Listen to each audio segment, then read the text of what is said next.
Juan Guaido has declared himself to be the interim president of Venezuela. He's choosing not to recognize the inauguration of Nicolas Maduro, the president who was just sworn in. No election took place to select Juan Guaido, who's the head of the National Assembly. At this point, he is granting no legitimacy to the Venezuelan state. And it's worth noting that the U.S. government loves him. This is what was said by U.S. Vice President Mike Pence. Nicolas Maduro is a dictator with no legitimate claim to power who has oppressed the Venezuelan people for far too long.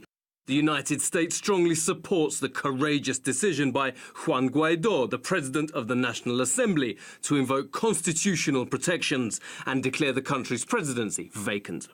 Now, at this point, rumors are circulating that Donald Trump is planning to recognize the unelected leader Guaido as Venezuela's head of state. Marco Rubio, the U.S. senator, is trumpeting the call.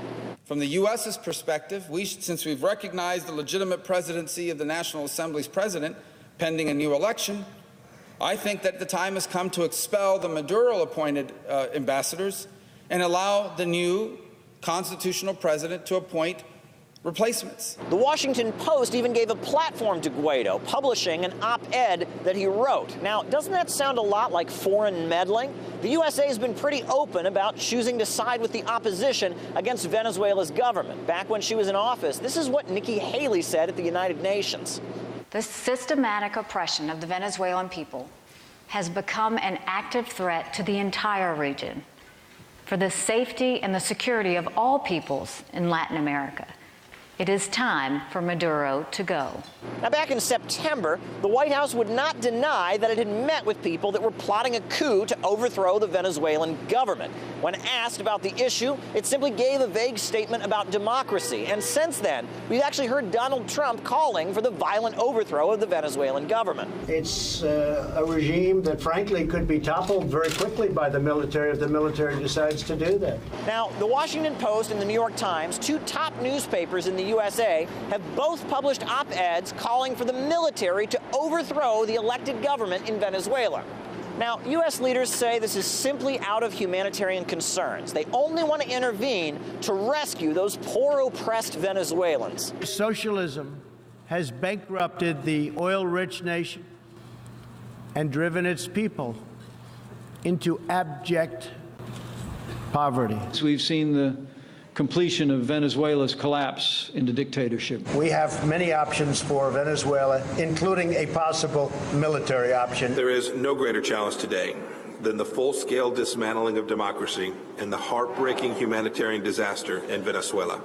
But how exactly can U.S. leaders claim that they know what average Venezuelans want? Venezuela is facing a deepening economic, political, and social crisis, but we can't possibly understand this crisis or see a way out of the crisis without understanding U.S. intervention. And the U.S. has been trying to topple this government since the year 2001.